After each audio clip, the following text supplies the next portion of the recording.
नमस्कार. जय महाराष्ट्र. राज्यात लवकरच आता विधानसभेच्या निवडणुका लागणार आहेत.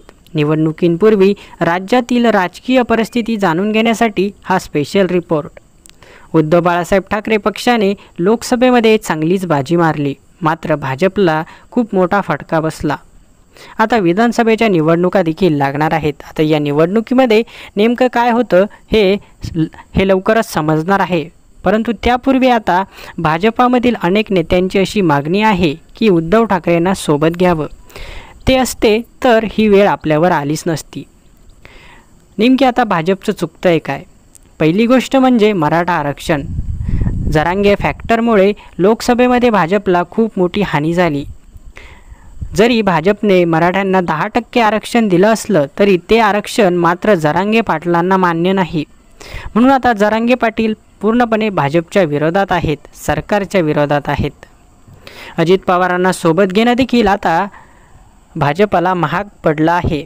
कारण आता 2014 साली जेव्हा अजित पवार नको होते तेव्हा जनतेने भाजपला निवडून दिलं आणि आता भाजप अजित पवारांना सोबत घेऊन जनतेचा घात करत असल्याचा आरोप अनेकांनी केला आहे. त्यामुळे हा एक देखील महत्त्वाचा मुद्दा लक्षात घेता याचा निवडणुकीमध्ये भाजपला खूप मोठा झटका बसणार आहे.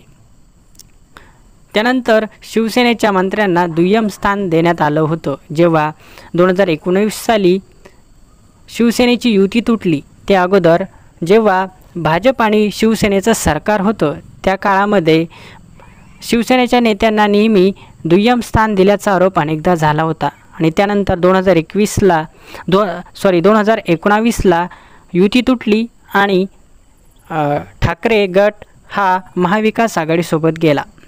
त्यानंतर ठाकरेंची साथ सोडून भाजपने खूप मोठी चुकी केली असंही भाजपमधल्या अनेक नेत्यांचं म्हणणं आहे. भ्रष्टाचारी नेत्यांना भाजपाने पक्षात घेतलं ही देखील भाजपची मोठी चूक ठरली. कारण ज्यांच्यावरती अनेक भ्रष्टाचाराचे आरोप होते त्यांनी आपला मूळचा पक्ष सोडून भाजपमध्ये पक्षप्रवेश केला आणि भाजपनेही त्यांना प्रवेश दिला. त्यामुळे आता भ्रष्टाचारी नेत्यांना भाजपने का स्थान दिलं हा मोठा प्रश्न भाजपसमोर उपस्थित होतो आहे. फक्त सत्तेसाठी भ्रष्टाचारी नेत्यांना स्थान दिल्याचा आरोप भाजपवरती होत आहे. ओबीसी मराठा आरक्षणाच्या वादावरती अजूनही तोडगा न निघाल्यामुळे भाजपला आता येत्या निवडणुकीमध्ये मोठा धक्का बसू शकतो. सत्तेची हवा डोक्यात गेल्याने चुकीचे पावलं भाजपने उचलले आहेत. ठाकरेंची साथ जर सोडली नसती तर आता भाजपवरती अशी वेळ आली नसती असं अनेक भाजपच्या नेत्यांचं म्हणणं आहे. उद्धव ठाकरेंना जर सोबत ठेवलं असतं तर हिंदुत्वाची गाठ आणि भाजपची साथ नेहमी सोबत राहिली असती. परंतु भाजपने ही सर्वात मोठी चुकी केल्याचं आता सिद्ध होत आहे.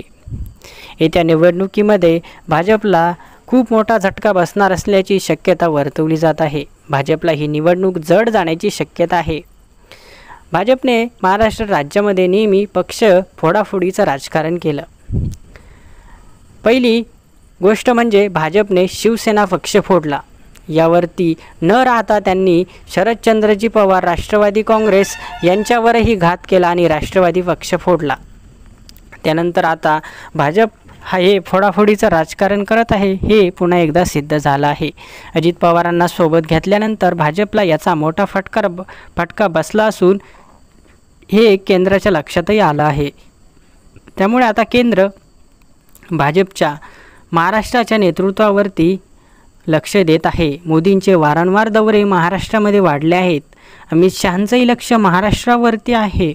एवढं असूनसुद्धा आता निवडणुकीच्या तोंडावरच भाजपला गळती लागली आहे. अनेक भाजपच्या नेत्यांनी दुसऱ्या पक्षामध्ये प्रवेश केला आहे. शिंदे गटाचा स्ट्राईक रेट जास्त असूनही भाजपला असं वाटतं की आमचा स्ट्राईक रेट जास्त आहे. शिंदे आणि अजित पवार सोबत असतानाही भाजपला एवढा मोठा फटका कसा बसू शकतो हा प्रश्न समोर आला आहे. आता जर उद्धव ठाकरेंना परत सोबत घ्यायचं असेल तर भाजपला जाहीर माफी मागावी लागणार आहे आणि त्यांना सोबत घ्यावं लागणार आहे. परंतु महाविकास आघाडी असं होऊ देणार नाही. महाविकास आघाडी उद्धव ठाकरेंना मुख्यमंत्रीपदाची ऑफर देत असताना उद्धव ठाकरे आता महाविकास आघाडीची साथ सोडणार नाही असंच चिन्ह दिसत आहे. काय होतं येत्या निवडणुकीला, कोण निवडून येतं आणि भाजपला कसा फटका बसतो लवकरच समजणार आहे. परंतु हे 100% खरं आहे की येत्या निवडणुकीला भाजपला फटका बसणारच आहे आणि उद्धव ठाकरेंना भरपूर सारे मत जनता देणार आहे, यात तीळ मात्रही शंका नाही. आपल्याला काय वाटतं, उद्धव ठाकरे साहेबांना लोक जास्त मतदान देतील की भाजपला जास्त मतदान देतील? आपलं मत आम्हाला कमेंट्स बॉक्समध्ये नक्की कळवा आणि अशाच घडामोडी बघण्यासाठी आमच्या चॅनलला मात्र नक्की सबस्क्राईब करा. धन्यवाद.